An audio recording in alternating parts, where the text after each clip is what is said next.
नमस्कार मित्रों, मैं विकास शाक्य एक बार फिर से आप सबका स्वागत करता हूं अपने चैनल पर। और आज हम देखेंगे राम सेतु का भेद, जो कि चिरंजीवी हनुमान जी ने खोला। पिछले ऑडियो में हमने सुना कि किस तरीके से शुक्राचार्य ने रावण को ज्ञान दिया, आत्मा का ज्ञान। किस प्रकार से आत्मा जीवित व्यक्ति के शरीर से भी अलग हो सकती है और किसी दूसरे व्यक्ति के शरीर में जाकर के उससे सही या गलत कार्य करवा सकती है। असुरों का यही स्वभाव है कि वे दूसरे शरीरों में जाकर के उसके दिमाग में एक विचार रोपित करते हैं। वो विचार गलत होते हैं, उपद्रव पैदा करते हैं। इन्हीं असुरों के माध्यम से शुक्राचार्य ये सारे कार्य किया करते थे। शुक्राचार्य इन असुरों को संगठित करके रखते थे। अगर शुक्राचार्य ना हो तो असुर कभी भी संगठित नहीं हो सकते, और अगर असुर संगठित नहीं होंगे तो उनकी शक्ति कभी भी इस संसार में किसी भी मनुष्य का या इस मानव जाति का कुछ नहीं बिगाड़ पाएगी। लेकिन शुक्राचार्य भगवान विष्णु के शत्रु हैं। इसलिए शुक्राचार्य सभी असुरों को संगठित करके उन्हें विशेष ज्ञान देते हैं, और उस ज्ञान के अंतर्गत वो ज्ञान इस प्रकार का ही देते हैं जिससे मनुष्यों के भीतर गलत विचार आरोपित किए जा सकें। ऐसे मनुष्य पैदा किए जा सकें, ऐसे मनुष्य तैयार किए जा सकें जिनके मन में गलत विचार हैं, और वो विचार इतनी मजबूती से डाले जा सकें ताकि वो अपने जैसे दूसरे लोगों को भी, जो कि प्रभावित नहीं हैं, वे भी असुरों से ही प्रभावित हो जाएं। और यही कारण है कि आप आज के समय में सनातन धर्म के विरुद्ध बहुत से लोगों को बोलते और घृणा करते हुए देखते हैं। इस प्रकार के तर्क वो सामने रखते हैं जिससे आपको अपने ही धर्म के प्रति घृणा पैदा हो जाए। ये सब आसुरी माया ही है, और ये सब शुक्राचार्य के असुरों का ही खेल है। आज के वर्तमान समय में भी लड़ाई उसी सुर और असुर की ही है। इससे अलग कुछ इस संसार में नहीं हो रहा है। और आने वाले समय में इस अध्याय में बताई गई सारी बातें आपको प्रमाण के रूप में सामने आती दिखाई देंगी। ये मेरी अपनी टिप्पणी है, मेरी अपनी समझ के अनुसार। अभी मैंने इस अध्याय के विषय में कुछ भी बातचीत आपसे नहीं की है, और अब मैं इस अध्याय के विषय में बात शुरू करने जा रहा हूँ। ये जितने भी अध्याय हैं जो कि कली हनुमाड़ी के विषय में सामने रखे गए हैं, ये एक ऑर्गेनाइजेशन है जिसे सेतु कहते हैं। उन लोगों ने ऑनलाइन रूप से आकर के इन विषयों पर बातचीत की थी, और उसे अध्यायों के रूप में संकलित करके हमारे सामने रखा है। इसमें ऐसी बातें लिखी हुई हैं जो हनुमान जी की प्रेरणा से प्रेरित दिखाई देती हैं। जैसे यहाँ पर इस अध्याय के शुरू होने से पहले ही सेतु ऑर्गेनाइजेशन की एक टिप्पणी है, जिसमें उन्होंने ये लिखा है कि इस अध्याय का दूसरा भाग यानी पहला भाग वो था जहाँ आपने मकर ध्वज के बारे में पढ़ा। दूसरा भाग ये है जहाँ पर राम सेतु के बारे में बताया जाएगा। तो यहाँ पर सेतु की टिप्पणी कहती है कि इस अध्याय का दूसरा भाग मनातीत ज्ञान से सराबोर है। ऐसा ज्ञान जो हमें मानव मन की सीमाओं से बाहर ले जाता है। अतः मुख्य धारा के भक्त जो अपने मानव मस्तिष्क से अत्यधिक जुड़े हैं, उन्हें यह ज्ञान ग्रहण करने में कठिनाई हो सकती है। फिर भी हम यह अध्याय प्रकाशित कर रहे हैं क्योंकि श्री हनुमान जी का यही निर्देश है। शायद सेतु की ऑनलाइन कम्युनिटी में कुछ गृहस्थ साधक ऐसे हैं जिन तक यह अध्याय पहुंचना आवश्यक है। अब यह अध्याय शुरू होता है। चरण पूजा का पहला चरण, जिसके यजमान बसंत थे, पूरा हो चुका था। यजमान बसंत ने अर्पण में फलों की टोकरी भेंट की थी और प्रसाद के रूप में हनुमान जी से पाताल का ज्ञान पाया था। उसकी गुप्त इच्छा अपने परिवार के खोए रत्न पाने की थी, लेकिन उसकी यह इच्छा अभी तक अधूरी थी। हनुमान जी आसन से खड़े हो चुके थे। अनुमंडल में उपस्थित अन्य मातंग भी अपना सिर श्रद्धा से झुकाए और हाथ जोड़े हुए खड़े हो गए थे। प्रार्थना सभा भंग होने से पहले उर्वा ने हनुमान जी से अनिवार्य रूप से पूछा, हे प्रभु, रत्न समुद्र के तल में हैं तो वहां से वापस कैसे आएंगे? यह असंभव प्रतीत होता है। पहले तो समुद्र की इतनी गहराई में पहुंचना और फिर उन छोटे छोटे रत्नों को ढूंढना। बाबा मातंग को उर्वा के इस व्यवहार से क्रोध आ गया। उन्होंने उर्वा की तरफ क्रोधित दृष्टि से देखा, फिर हनुमान जी की ओर हाथ जोड़कर बोले, हे प्रभु, इसे क्षमा कर दीजिए। यह नादान और अज्ञानी है। उसे नहीं पता कि यजमान द्वारा प्रसाद ग्रहण करने के पश्चात प्रार्थना सभा अवश्य भंग होनी चाहिए। मैं आपसे क्षमा चाहता हूं। हनुमान जी मुस्कुराए। उन्होंने पहले उर्वा की ओर देखा और फिर बाबा मातंग की ओर। उसके पश्चात वे आसन के सामने बने जल कुंड के ऊपर चले और अदृश्य हो गए। बाबा मातंग ने सभा भंग की रीतियां प्रारंभ की। यजमान बसंत ने बाबा मातंग की निगरानी में हनुमंडल की परिधि पर रखे दियों को एक एक करके बुझा दिया। फिर हनुमंडल के मध्य में स्थापित वेदी से अग्निदेव को विदा कर दिया। पूर्वा ने इन रीतियों को पूरा करने में सहायता करने का प्रयत्न किया, लेकिन बाबा मातंग ने उसे ऐसा नहीं करने दिया। अंततः जब सभा भंग हुई और मातंगों ने अपने-अपने घर की ओर प्रस्थान करना शुरू किया, पूर्वा ने बाबा के सामने अपना पक्ष रखने का प्रयत्न किया। बाबा ने उसको बोलने का अवसर नहीं दिया। बाद में जब मातंग नाश्ता कर रहे थे, तब पूर्वा बाबा के पास बैठा और बोलने की कोशिश की। बाबा मातंग गरजे, अगर बसंत ने स्वयं ही प्रसाद में रत्न नहीं मांगे, तो तुम कौन होते हो उसके लिए रत्न मांगने वाले? वो भी तब जब हनुमान जी अपने आसन से उठ चुके थे। तुमने हद पार कर दी है उर्वा। अब मैं तुम्हें होतर नियुक्त नहीं करूंगा। अब से उर्मी होतर का कार्यभार संभालेगी। उर्वा ने बोलने की कोशिश की। बाबा, मैं तो केवल यह चाहता था कि क्या चाहते थे तुम? बाबा फिर गरजे, तुम क्या सोचते हो? क्या चरण पूजा तुम्हारे चाहने न चाहने के अनुसार चलेगी? मैं तो ये चाहता था का क्या अर्थ है? क्या तुम्हारा चाहना हमारे पुरखों द्वारा सदियों से निर्धारित विधि विधान से भी ऊपर है? उर्वा रो पड़ा। उसने अपनी नाश्ते की थाली उठाई और वहां से तुरंत सुबकते हुए उठकर चला गया।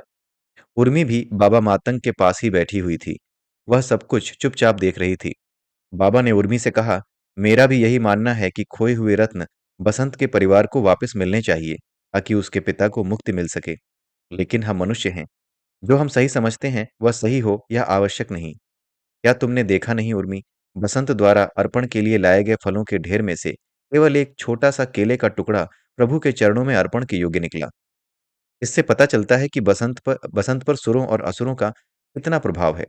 तो हम कैसे निश्चित हो सकते हैं कि रत्न प्राप्त करने की हमारी इच्छा हमारी स्वयं की इच्छा है? हो सकता है कि यह इच्छा हमारे अंदर सुरों तथा असुरों द्वारा प्रेरित की गई हो।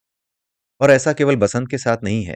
मुझे डर है कि पिछले 41 सालों में हम सब लोग सुरों और असुरों के अत्यधिक प्रभाव में आ गए हैं। हम अपने आप को पवित्र समझते हैं, लेकिन यह पवित्रता की भावना असुरों द्वारा प्रेरित भी तो हो सकती है। मुझे लगता है कि हनुमान जी महाभारत के भीष्म का जिक्र करके मेरी तरफ संकेत कर रहे थे। भीष्म सोचते थे कि वह बहुत धर्ममार्गी हैं, लेकिन असल में वह बुरी तरह असुरों की जकड़ में थे। चिंता मत करो बाबा मातंग, आप सुरों और असुरों के प्रभाव में नहीं हो। यह हनुमान जी की आवाज थी। वे वहां पर बैठे थे जहां कुछ पल पहले उर्मी बैठी थी। हनुमान जी को अपने साथ नाश्ता करते पाकर बाबा मातंग आनंद के अतिरेक में भौचक्के हो गए। उन्हें यह नहीं सूझ रहा था कि वे क्या करें। आदर और समर्पण पूर्वक हाथ जोड़ते हुए वे बुदबुदाए, प्रभु।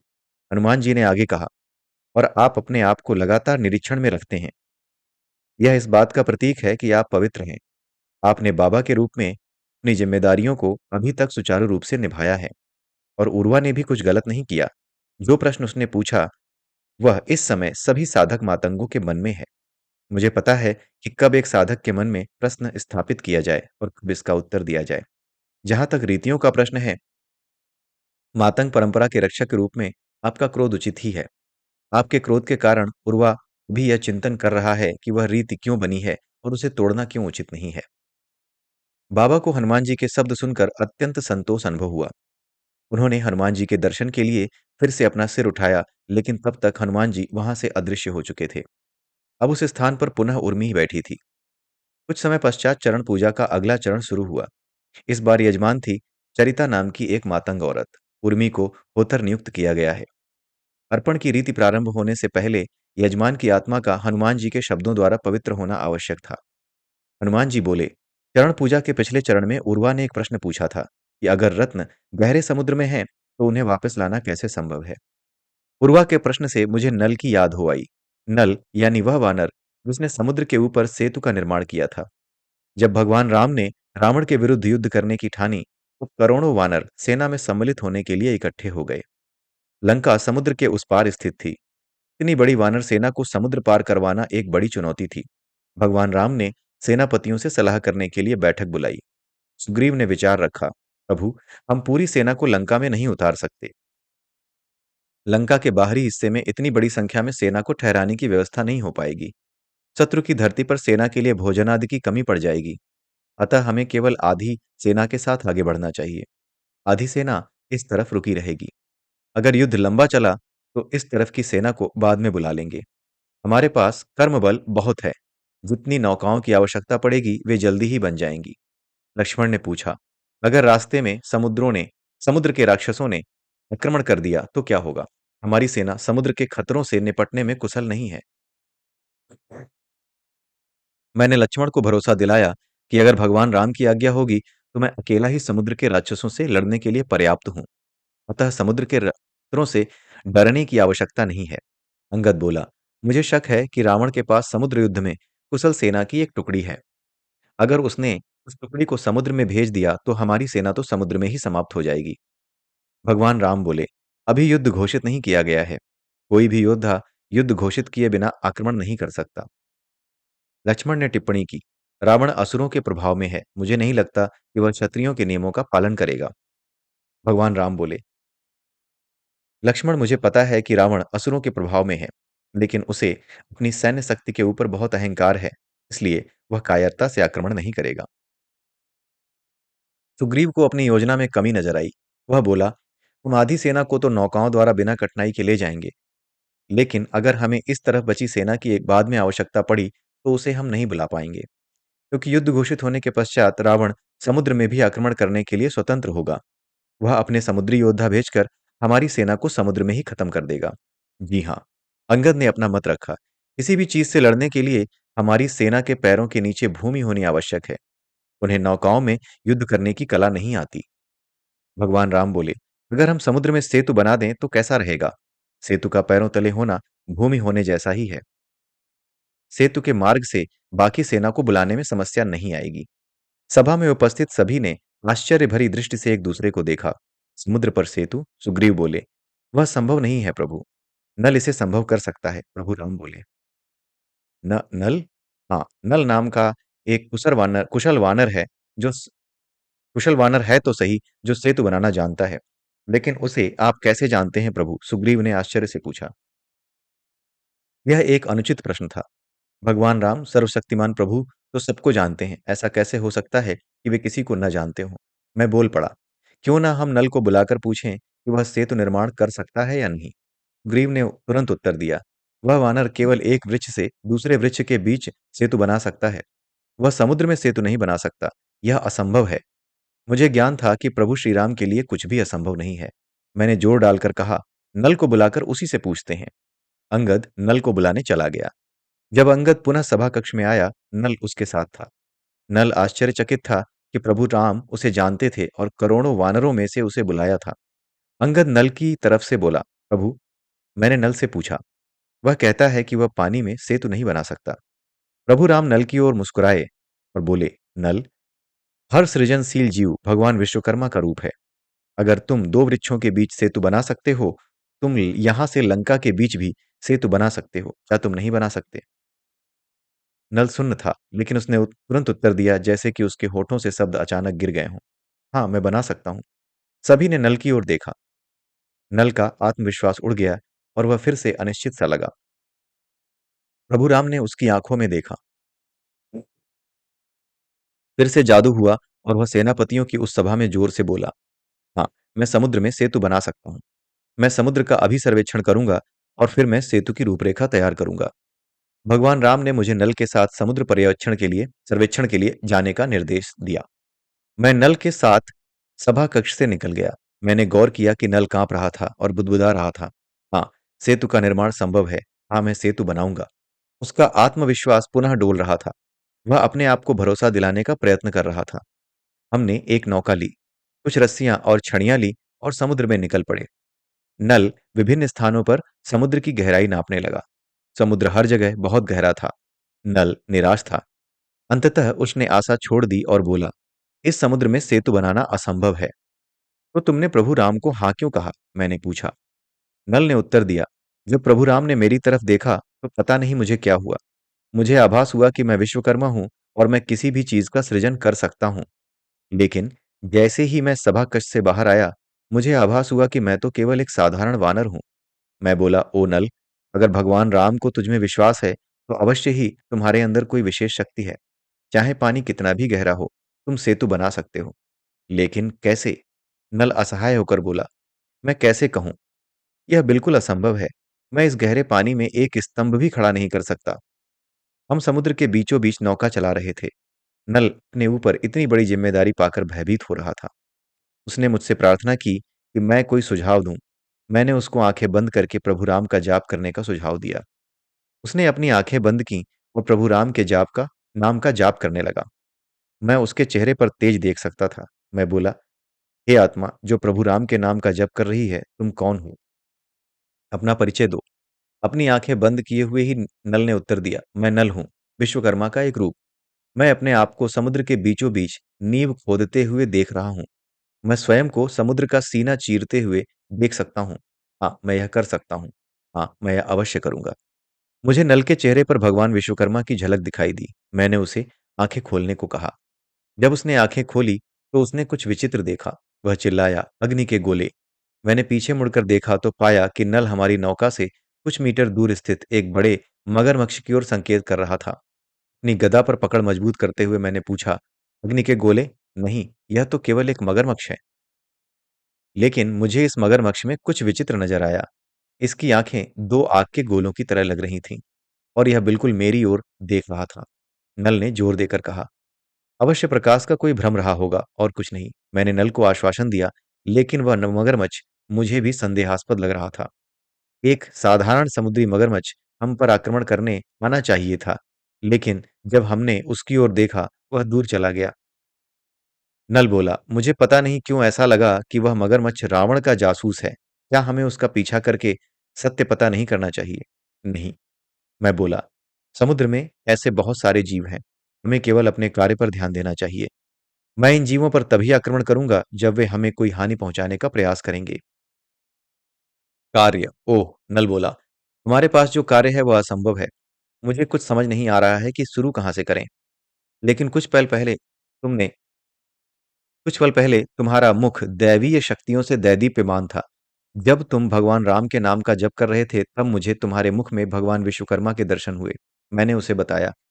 नल मजाक करते हुए बोला, यह सेतु तभी बन सकता है अगर चट्टानें समुद्र में तैरने लगें। मैंने गंभीरता से कहा, अगर भगवान राम की इच्छा हो तो कुछ भी असंभव नहीं है। अगर भगवान राम सोचते हैं कि तुम सेतु बना लोगे तो जाओ और आराम करो। कल सुबह भगवान राम के नाम का जप करते हुए समुद्र में पत्थर फेंकना शुरू कर देना। वे तैरने लगेंगे अगर भगवान राम की इच्छा हुई तो। नल को पूर्ण विश्वास तो नहीं हुआ, लेकिन उसके पास और कोई विकल्प भी नहीं था। मैंने उसको सर्वेक्षण बंद करने को कहा। मैं उसको सुदूर समुद्र में ले गया और उसे विभिन्न विभिन्न प्रकार के समुद्री जंतु दिखलाए। उसने समुद्र दर्शन बाल उत्सुकता के साथ किया और सेतु की बात उसके मन से उतर गई। जब हम देर शाम अपनी सैन्य छावनी में लौटे, अंगद और सुग्रीव ने पूछा कि सर्वेक्षण पूर्ण हुआ या नहीं। नल के पास कोई उत्तर नहीं था। मैंने उसकी तरफ से जवाब दिया, हाँ, सर्वेक्षण पूरा हो चुका है। नल कल सेतु निर्माण आरंभ करेगा। मैंने भगवान राम की ओर मैंने भगवान राम को मेरी तरफ मुस्कुराते हुए देखा। वे यह सत्य जानते थे कि हम लोग सर्वेक्षण नहीं, बल्कि पूरा दिन समुद्र दर्शन कर रहे थे और नौका सैर का आनंद ले रहे थे। वे यह भी जानते थे कि हमें तनिक भी विचार नहीं था कि सेतु कैसे बनेगा। अगली सुबह सबकी दृष्टि नल पर थी। सभी सेनापति समुद्र किनारे एकत्र थे। नल समुद्र किनारे इस तरह टहल रहा था जैसे वह कुछ माप रहा हो। उसे छेड़ने के विचार से मैंने पूछा, हे महान नल, निर्माण कहाँ से शुरू किया जाए? कृपया हमारा मार्गदर्शन करें ताकि हम आवश्यक सामान उस स्थान पर एकत्र कर सकें। स्वाभाविक था कि नल बेचैन था और उसके होंठ गतिमान थे। वह धीरे धीरे भगवान राम के नाम का जप कर रहा था। जब मैंने उसको चिढ़ाया, उसने मेरी तरफ देखा और जाप की ध्वनि तेज कर दी, राम, राम, राम। अंगद और सुग्रीव ने मेरी ओर उत्सुकता से देखा। मैं तुरंत बोला, अर हाँ, राम, राम, राम। नल के कहने का अर्थ है कि भगवान राम बनाए बताएंगे सेतु वहां से शुरू करना है। भाग्य से भगवान राम लक्ष्मण के साथ वहां पहुंच गए और बोले, हाँ, मेरे साथ आओ। हम पहले पूजन करेंगे, उसके बाद नल निर्माण आरंभ कर सकता है। ऐसा प्रतीत हुआ कि भगवान राम को पहले से ही पता था कि सेतु निर्माण कहाँ से शुरू करना है।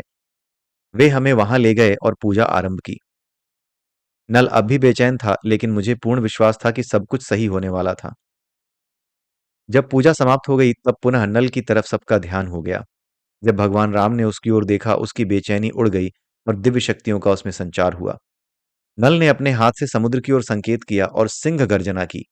चलो समुद्र की छाती पर पहला पत्थर रखें। जय श्री राम। मैंने भी उसके स्वर में अपना स्वर मिलाया और कहा, जय श्री राम। और मैंने एक पत्थर समुद्र में उस तरफ फेंका जिस तरफ नल ने हाथ फैला रखा था। जब मेरा फेंका हुआ पत्थर पानी में नहीं डूबा, तो वहां उपस्थित सभी लोगों के आश्चर्य और उत्साह का ठिकाना नहीं रहा। नल शायद किसी और ही संसार में खोया हुआ था। जब उसका मस्तिष्क वास्तविकता में लौटा तो अत्यंत आश्चर्य में पड़ गया। उसने शब्द तो एक भी नहीं बोला, लेकिन उसकी आंखें मुझसे कुछ पूछ रही थीं। यह चमत्कार कैसे हुआ? संसार के नियम कैसे बदल गए? समुद्र में पत्थर कैसे तैरा? मुझे कम से कम इस बात का तो विश्वास था कि भगवान राम का कोई भी काम संसार के किसी नियम का उल्लंघन नहीं कर सकता। अगर पानी में पत्थर बाकी संसार के लिए नहीं तैरते, तो भगवान राम अपने कार्य हेतु नियम तोड़कर पत्थर नहीं तैराएंगे। जब अंगद ने यह घोषणा की कि नल की कुशलता और भगवान राम की कृपा से पानी में फेंका गया पत्थर तैर रहा है, तो पूरी सेना ने जोर से भगवान राम के नाम का उद्घोष किया। नल पूरी वानर जाति का नायक बन गया। नल तैरते हुए पत्थर का रहस्य जानना चाहता था। वह प्रभु राम से बोला, प्रभु, मैं समुद्र में जाकर कुछ माप लेने के लिए आपकी आज्ञा चाहता हूँ। क्या मैं हनुमान जी के साथ जा सकता हूँ? भगवान राम की आज्ञा लेने के बाद हमने एक नौका ली और उस स्थान पर गए जहां पत्थर तैर रहा था। वहां जाकर देखा तो हम यह देखकर आश्चर्यचकित हो गए कि पत्थर तैर नहीं रहा था। पत्थर तो एक टीले के ऊपर आराम से टिका हुआ था। नल आश्चर्य में बोला, मुझे अपनी आंखों पर विश्वास नहीं हो रहा है। यह टीला यहाँ कहाँ से आया? कल तो यहाँ पानी गहरा था। कैसा चमत्कार है यह! रातों रात कैसे हो गया? मेरे पास कोई उत्तर नहीं था। मैंने केवल इतना कहा, भगवान राम के नाम की शक्ति है यह। नल ने आंखें बंद करके जोर से भगवान राम का नाम जपा। मैं नौका चलाता रहा, यह देखने के लिए कि टीला कहाँ तक है। हमने पाया कि वह चमत्कारी टीला पूरे समुद्र के आर पार उभर आया था। अब हमको करना सिर्फ यह था कि हम जहां तहां बची खाली जगहों को भरकर सतह को समतल कर दें। नल छोटे छोटे स्थानों को भरकर सेतु बनाने में कुशल था। अगले 2-4 दिनों में हमने वानरों के भारी कर्मबल की सहायता से उस टीले को सपाट सेतु में बदल दिया। नल को वानर समाज में जो अचानक यश मिला था, उससे वह सहज महसूस नहीं कर रहा था। उसे लगता था कि वह इस यश का अधिकारी नहीं था, क्योंकि टीला तो भगवान राम की शक्तियों से उभरा था। जब सेतु पूरा बन गया, भगवान राम ने उसे बताया, हे नल, उस टीले के उभरने का कारण तुम हो और कोई नहीं। अभी मैं तुम्हें यह नहीं बता सकता कि यह कैसे हुआ, लेकिन युद्ध समाप्ति के पश्चात तुम्हें मैं यह रहस्य अवश्य बताऊंगा। नल को सम्मानित करते हुए भगवान राम ने सेतु का नाम नल सेतु रख दिया। युद्ध समाप्ति के पश्चात नल ने भगवान राम से टीले का रहस्य पूछा। हे बुद्धिमान मातंगो, क्या तुम यह अनुमान लगा सकते हो कि वह रहस्य क्या है? हनुमान जी ने मातंगों की सभा से पूछा। पूर्वा शांत बैठा हुआ था। हनुमान जी ने उसकी ओर देखा और कहा, पूर्वा के प्रश्न ने मुझे नल की याद दिला दी। नल कह रहा था कि समुद्र पर सेतु बनाना असंभव है, और उर्वा कह रहा था कि समुद्र में से वे रत्न वापस लाना असंभव है। मैं यह नहीं कह रहा कि चमत्कारिक रूप से कोई टीला समुद्र में से निकल आएगा और वे रत्न ऊपर आ जाएंगे। मैं तो केवल इतना कह रहा हूं कि कुछ भी असंभव नहीं है। उर्वा कुछ नहीं बोला। उर्मी पूजा की होतर थी। उसने खड़े होकर पूछा, हे प्रभु, हम रहस्य जानने के लिए उत्सुक हैं। रातों रात समुद्र में टीला कैसे बना? कृपया हमें ब्रह्म ज्ञान दें और रहस्य समझने में हमारी मदद करें। हम अनुमान नहीं लगा सकते। हनुमान जी बोले, मैं अब यह रहस्य बताने जा रहा हूं। मेरे हर शब्द पर ध्यान देना, अन्यथा तुम्हें यह समझ में नहीं आएगा। जब हम खुली हवा में होते हैं, तो हम सहजता से जीवन जीते हैं। लेकिन जब हम पानी के अंदर जाते हैं, तो हमें कठिनाई होती है। मछलियों के साथ इसका बिल्कुल विपरीत होता है। मछली जब पानी में होती है, तब वह सहज होती है, लेकिन हवा में आते ही उसे कठिनाई होती है। कल्पना करो कि एक मछली गहरे पानी में है। क्या तुम मछली के संसार को मछली के दृष्टिकोण से कल्पना कर सकते हो? हनुमान जी ने पूछा। होतर उर्मी, जिसे देह बदलने का अनुभव है, उसने तुरंत उत्तर दिया, जिस तरह वायु हमारे लिए अदृश्य है, पानी मछलियों के लिए अदृश्य है। मेरे विचार से एक मछली पानी में वैसा ही अनुभव करती है जैसा एक पंछी हवा में। वह अपने आसपास खुली जगह महसूस करती है जिसमें वह विचरण करती है। बिल्कुल ठीक, हनुमान जी बोले। क्या तुमको समझ में आ रहा है जो उर्मी ने कहा? उन्होंने मातंगों से पूछा। क्या तुम सब मछली के संसार की कल्पना कर सकते हो? मछली के लिए पानी गैस है और हवा द्रव। जब वह पानी में होती है, तो उसे आसपास खुली जगह महसूस होती है, और जब वह हवा में होती है, तब उसे अपने आसपास द्रव का आभास होता है जो उसका दम घोंट देता है। सेतु की टिप्पणी। हम मानवों का स्वभाव होता है कि हम हर चीज को अपने दृष्टिकोण से देखते और समझते हैं, लेकिन यहाँ पर आपको अपना दृष्टिकोण छोड़ना होगा। साधक रोज इसका अभ्यास करते हैं। पता नहीं मुख्य धारा के भक्त यह कर पाएंगे या नहीं। अगर अभी तक आपने यह अध्याय समझ लिया है, तो आप गृहस्थ साधक हैं। सभी मातंगों ने हामी भरी।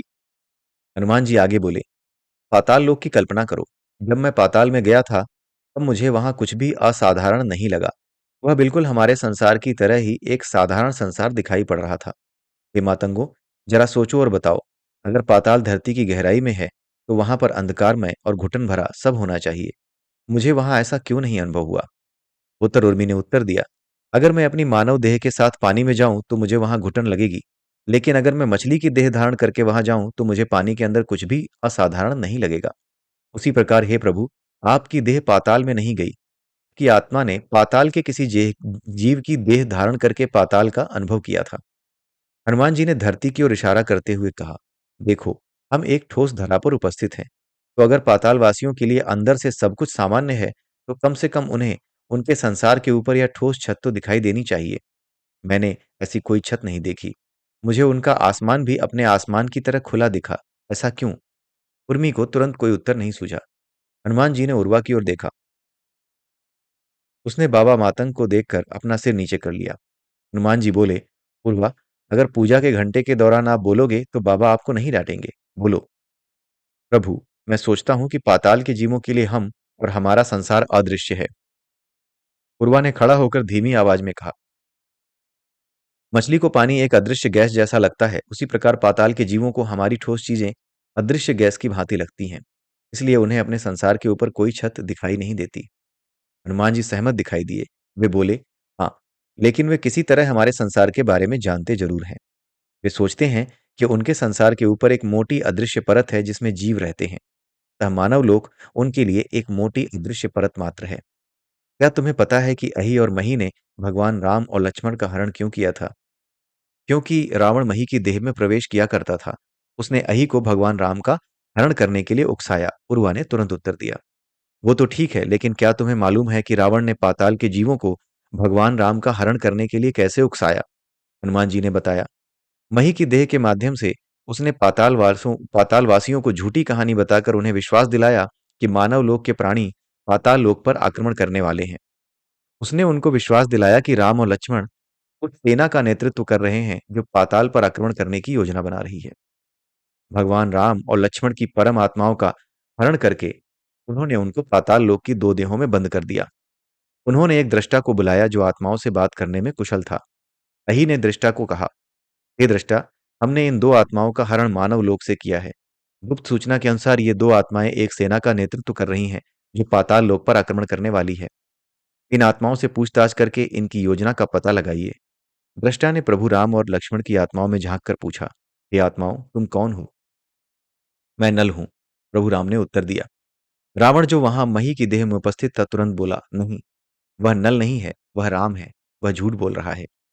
दृष्टा ने कहा, हे मही, मुझे इतना तो अनुभव है कि आत्मा झूठ बोल रही है या सच, इसका पता कर सकूं। यह आत्मा सत्य बोल रही है।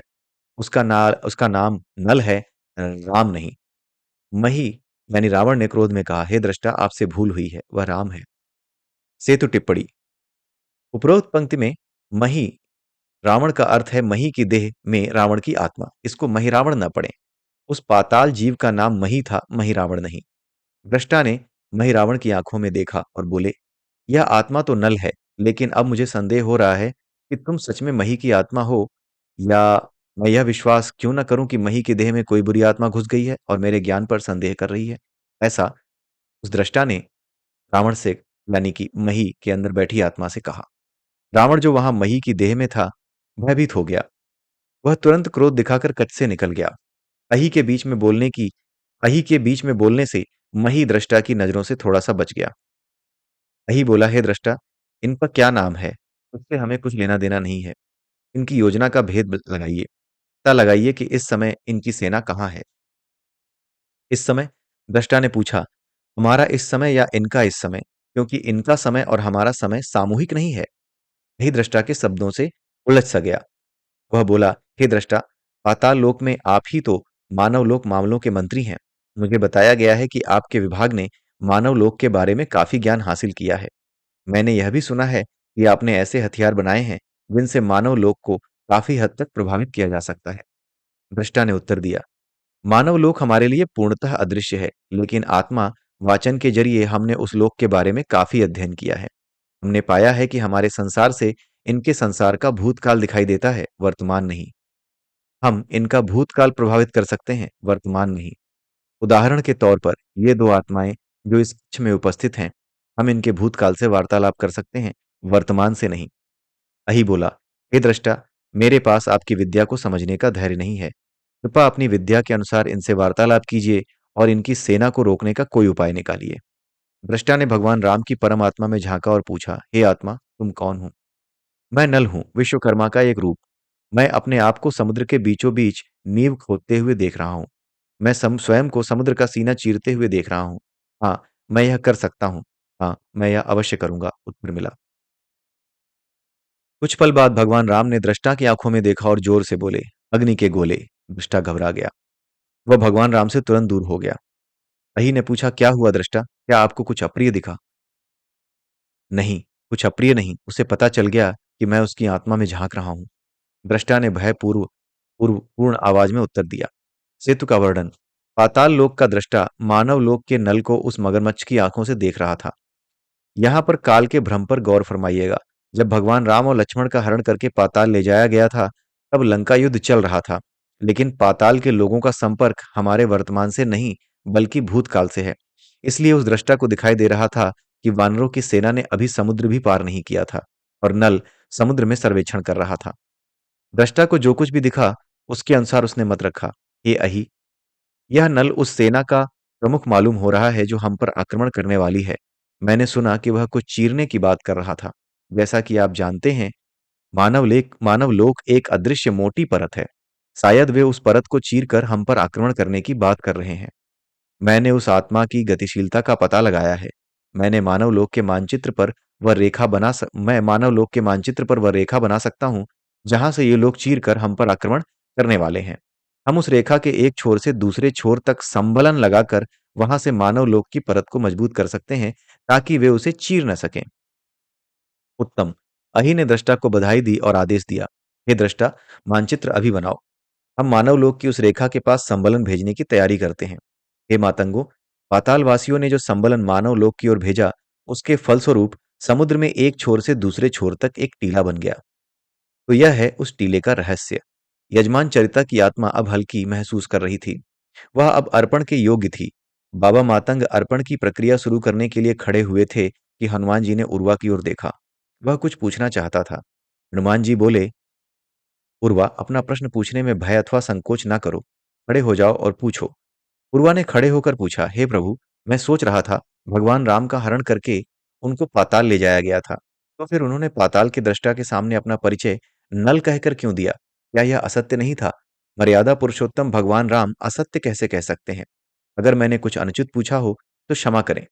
हनुमान जी ने मुस्कुराकर उत्तर दिया, यहाँ पर भगवान राम नहीं बल्कि उनकी आत्मा थी। उनकी आत्मा परम है। बाकी सभी आत्माएं उनकी आत्मा का उपसमुच्चय हैं। आई रिपीट, बाकी सभी आत्माएं उनकी आत्मा का उपसमुच्चय हैं। All the other souls are the subset of the soul of Lord Ram. परम आत्मा अपने आप को किसी भी रूप में प्रकट कर सकते हैं। पाताल में उन्होंने अपने आप को नल के रूप में प्रकट किया। अब जबकि मैंने टीले का रहस्य बता दिया है, तुम्हें पता चल गया होगा कि उन्होंने ऐसा क्यों किया। उर्वा का मन अब संतुष्ट था। उसने होतर उर्मी में भी प्रश्न पूछने का साहस आ गया। उसने कहा, हे प्रभु, पाताल के उस दृष्टा का हमारे लोक के बारे में ज्ञान बहुत ही निम्न था। वह यह भी नहीं पता लगा सका कि मानव लोक से पाताल की ओर कोई हमला नहीं होने वाला था। हनुमान जी ने अपना हाथ आसमान की ओर उठाते हुए कहा, हमारे लोक के ऊपर भी एक अदृश्य लोक है। तुम उस लोक के बारे में कितना जानती हो? सभा पे अब कोई और प्रश्न नहीं आया। बाबा मातंग वेदी की ओर बढ़े, जहां यजमान चरिता द्वारा लाई गई फलों की टोकरी रखी थी, और उन्होंने अर्पण की प्रक्रिया शुरू कर दी। सेतु के संतों की विशेष टिप्पणी। अगर हम हनुमान जी की लीलाओं के इन अध्यायों की प्राचीन हिंदू ग्रंथों से तुलना करें, तो एक बात साफ हो जाती है। प्राचीन ग्रंथ, चाहे वो रामायण हो, महाभारत हो, वेद हो या उपनिषद, जिस रूप में वे आज हमें उपलब्ध हैं, वे वास्तविक रूप में नहीं है। उन्हें बहुत बार गलत अर्थ में तोड़ा मरोड़ा गया है। उदाहरण के तौर पर, मनातीत ज्ञान, जिसे समझना बहुत मुश्किल है, उसे आसान कर परिकल्पनाओं जैसे वरदान, श्राप आदि से बदल दिया गया है। सदियों की अज्ञानता के बाद अब मानवता को हनुमान जी की कृपा से यह मनातीत ज्ञान वास्तविक रूप में प्राप्त हो रहा है। हमारी पीढ़ी वास्तव में बहुत भाग्यशाली है। वर्णन एडिट 1। ये एक कमेंट्री है जो यहाँ लिखी हुई है, वो मैं आपको पढ़कर सुना रहा हूँ। जैसी कि अपेक्षा थी, कुछ भक्त समय का भ्रम नहीं समझ पा रहे हैं। वे सब एक ही गलती कर रहे हैं। वे पाताल और भूलोक को साथ साथ रखकर उनकी सेब और संतरे की तरह तुलना कर रहे हैं। देखिए, सबसे पहले तो आपको यह तय करना पड़ेगा कि आप किसी संसार को देखने या समझने के लिए कहाँ खड़े होना चाहते हैं। आप स्वतंत्र नहीं हैं। आप या तो पाताल में हैं या भूलोक में। हम पाताल का ऊपरी संसार यानी व्याहृति हैं। इसलिए जब भूलोक में खड़े होकर आप पाताल को देखेंगे तो आपको पाताल का भविष्य दिखाई देगा। अगर पाताल से खड़े होकर भूलोक को देखेंगे तो आपको भूलोक का भूतकाल दिखाई देगा। मान लीजिए आपके पास एक मशीन है जिससे आप पाताल को देख सकते हैं। कल्पना कीजिए कि आप समुद्र के किनारे पर हैं जब नल समुद्र का पर्यवेक्षण करने गया हुआ है। आप अपनी मशीन के जरिए पाताल में झांकेंगे तो आपको क्या दिखाई देगा? आपको दिखाई देगा कि राम और लक्ष्मण की आत्माएं वहां हैं और दृष्टा उनसे पूछताछ कर रहा है। अब मान लीजिए कि आप पाताल में हैं और अपनी मशीन के जरिए भूलोक को देख रहे हैं। कल्पना कीजिए कि आप उसी कक्ष में हैं जहां दृष्टा भगवान राम और लक्ष्मण की आत्माओं से पूछताछ कर रहा है। अगर आप वहां से अपनी मशीन के जरिए भूलोक को देखेंगे तो आपको क्या दिखेगा? आपको दिखेगा कि नल समुद्र का पर्यवेक्षण कर रहा है। पहले आपको निर्णय लेने पड़ेंगे कि आपका निरीक्षण बिंदु क्या है। अगर आप अपने लिए ऐसा निरीक्षण बिंदु चुनते हैं जो न पाताल में है न भूलोक में, तो वह कोई तीसरा संसार है। आपको उस तीसरे संसार का भूलोक तथा पाताल के साथ काल संबंध जोड़ना पड़ेगा और इस संबंध के अनुसार पाताल और भूलोक को देखना पड़ेगा। आई रिपीट, इस पैराग्राफ को मैं दोबारा रिपीट करना चाहूंगा। पहले आपको निर्णय लेना पड़ेगा कि आपका निरीक्षण बिंदु क्या है। अगर आप अपने लिए ऐसा निरीक्षण बिंदु चुनते हैं जो न पाताल में है और न भूलोक में, तो यह कोई तीसरा संसार है, यानी किसी और ब्रह्मांड में किसी और संसार में आप खड़े हैं। ऐसा मेरी समझ है। लेकिन जैसा यहाँ लिखा है वो सिर्फ इतना है कि पहले आपको निर्णय लेना पड़ेगा कि आपका निरीक्षण बिंदु क्या है। अगर आप अपने लिए ऐसा निरीक्षण बिंदु चुनते हैं जो न पाताल में है और न भूलोक में, तो वह कोई तीसरा संसार है।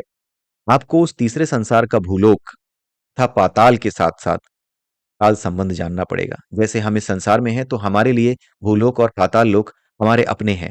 उसी प्रकार से यदि आप किसी दूसरे संसार में जाते हैं तो वहां का भूलोक और वहां का पाताल अलग होगा और वहां के निरीक्षण बिंदु के अनुसार वो भूलोक और पाताल को देखना पड़ेगा। हनुमान जी की लीलाओं का यह अध्याय यहीं समाप्त होता है। आत्मा पर भ्रम की परतें, यह कमेंट्री भी मैं आपको सुना देना चाहूंगा। अध्याय पढ़ने के बाद यह पर्यवेक्षण करना आवश्यक है कि आप कैसा महसूस कर रहे हैं।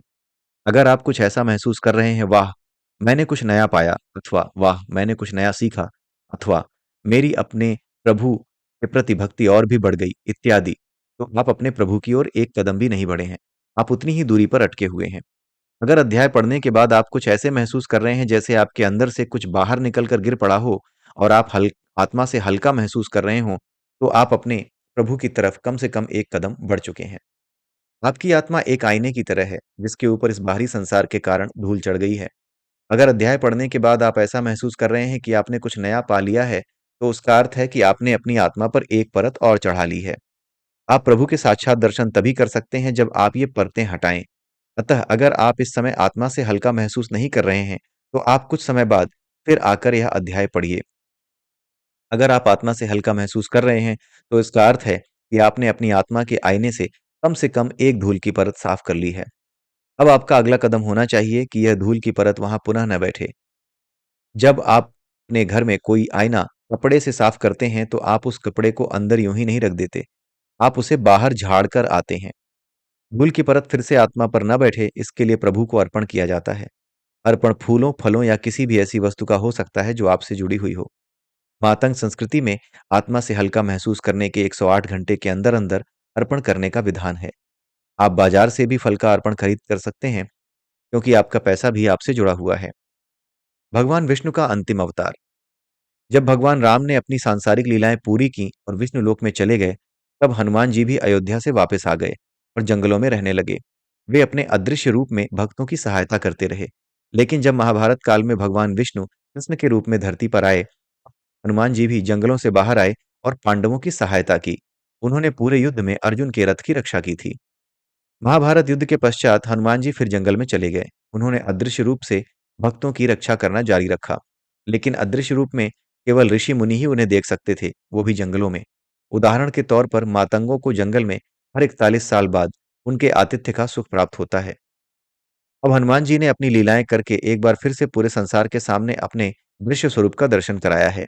लेकिन वे ऐसा तभी करते हैं जब भगवान विष्णु किसी अवतार में धरती पर मौजूद हों। क्या भगवान विष्णु ने कल्कि के रूप में अवतार ले लिया है या अवतार लेने वाले हैं? इसके कुछ हिंट हनुमान जी ने अपनी लीलाओं में दिए हैं। शायद आने वाले अध्यायों में यह पूर्णतः स्पष्ट हो जाएगा। तब तक श्री हनुमान जी के निर्देशानुसार साक्षात हनुमान हनुमान पूजा अनवरत जारी है। नमस्कार। जय श्री राम, जय श्री कृष्णा, जय श्री राधे।